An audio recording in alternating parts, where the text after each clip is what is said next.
How do you practice presence? Observe nature is one powerful way. Whether you're indoors or outdoors, focus on one aspect of nature.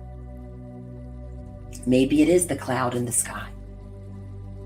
Focus on it and notice the shape. Notice the texture. Imagine you could touch it. What would it feel like? What kind of color do you see? Is it a bright white? Is it dull? Is it gray? Is it dark?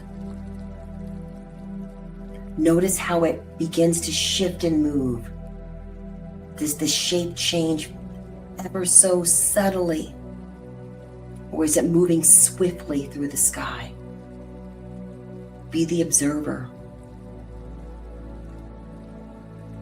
And then ask yourself, what or who is telling that cloud to move?